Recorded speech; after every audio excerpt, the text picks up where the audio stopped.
Ангел-хранитель, посланник небес, к нам прилетает из мира чудес. Он нас охраняет и ночью, и днем. Мы ангелу песенку дружно споем. У каждого есть ангел, божественный, святой. Он стражник мой незримый и друг мой неземной.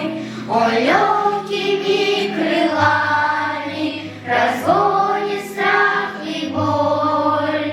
Ангел-хранитель мой, и мой, ангел мой святой. Ангел поможет, когда тяжело, с другом небесным легко и тепло. Его попросите, и он приедет.